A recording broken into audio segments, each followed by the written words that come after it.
What's up, guys? Dr. Seth back again to talk to you about powerlifting problems. And right now we are talking about healing, making sure that we heal as well as possible so that we can get back to the platform, back to training, back to hitting PRs after something actually breaks, after something actually tears. And as always, we need to make the differentiation that just because something hurts doesn't mean that something's broken, and pain does not always mean that healing needs to occur, but we at least need to be aware of the healing process and what is going to be facilitative of healing better, stronger, and at a more rapid rate so we can get back to smashing weights. The most common thing that I'm getting asked right now with my groin, all the shit that I ripped off my pelvis, is, Seth, aren't you afraid that it's not going to heal if you keep training like that? No, I'm not fucking afraid of it, and I'm training the way I am because I want it to heal better and heal stronger and to be less of a pain in the ass down the road. And the biggest thing that we need to understand is that if we are injured, if tissue is damaged, loading it sub-threshold, loading it at a rate that it can handle, loading it at a rate where the damage is not going to get worse, is not going to make it worse. The stuff that I tore off, it is torn off. The stuff that's still there is still relatively structurally sound, and as long as I'm not being a total dumb fuck and putting way too much weight on the bar, it's going to be able to handle what I'm doing as long as I'm listening to it, and as long as I'm aware of the loading, and as long as I'm not being stupid. So the biggest thing that I've done to accelerate the process of healing, of getting better, of getting back under the bar is simply training the area that I hurt and trying to get it to do more and more and more. And like day one, that looked like literally just laying in bed and trying to lift my leg up, and it would not move. And then that kind of just progressed to like sitting down trying to lift my leg up. That progressed to doing isometric ab progressions. That can progress to doing isometrics, trying to squeeze my adductors, and like that just built and built and built until yesterday I was able to do a Copenhagen plank. Yesterday I hit an all-time sumo deadlift PR, and I would not be here if I did not use it and if I did not start using it soon.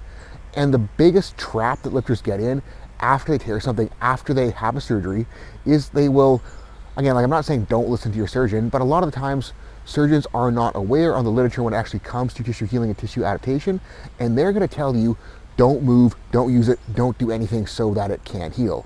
And the problem with that, the biggest problem, there's actually a couple problems. The biggest problem, the first problem with that is if we hurt ourselves and then we do not move for 6 weeks while we're trying to let it heal, if we do not move, if we do not use anything, not only will we be behind because of the injury, but we will be behind because we didn't do anything for 6 weeks.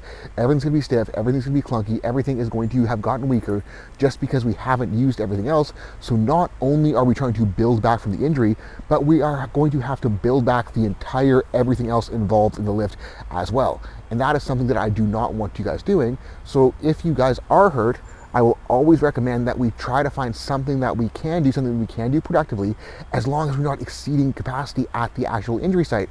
Because again, that's the most important thing. We want to use it, but we do not want to be making it worse. And problem two with leaving it alone and doing nothing is that if we don't use it, like yes, we are guaranteeing that stuff will attach and stuff will heal and stuff will regenerate. But the problem with that is that tissue will adapt to the loading that we place upon it. And scar tissue, one of the biggest problems with scar tissue is that we can say that oftentimes scar tissue will lay down in a line in kind of like this mismatched pattern of its fibers so that it's not super great at transmitting load, and it just becomes this clunky, stiff mess that doesn't feel very good, doesn't transmit load well, doesn't respond to load well, and that's when scar tissue can become a problem for us. And how we're going to get around that problem is if we are loading it as the scarring lays down. Because if you're loading that scar tissue while it is being put down, that scar tissue is going to align with the direction of pull. That scar tissue is going to start acting like tissue that actually wants to respond to load and wants to work with us rather than against us. So if we do start moving early, yes, we may be running the slight risk of irritating things, we may be running the slight risk of slowing it down, but the scar tissue that we do get, the healing that we do get, is going to be better and is going to be more ready to work again once we are able to do work. And kind of what I'm talking about, or kind of what I've hit on a couple times, is that yes, by using it, we absolutely are running the risk of making things worse. We cannot get around that. But that risk is worth taking if we are able to manage loading well, if we are mature about our load selection, if we're mature about our movement selection, and we are very aware of the signals our bodies are telling us, we will be able to accomplish a hell of a lot while healing, and we're going to be better off down the road. So guys, if you are hurt, if you've torn something, if you are post-surgical, we don't necessarily need to be afraid of using stuff. We need to be trying to use it. We need to be trying to use things at a rate that we can.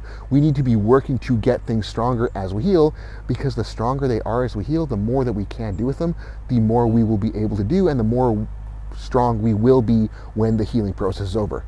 So again, guys, if you're hurt, use it, but use it at a rate that you can. Try to progress it, and then just keep getting better, keep chugging along, and that is how you will be on the smoothest path back. Look at where I am 5.5 weeks post ripping my adductor and abs off of my pelvis.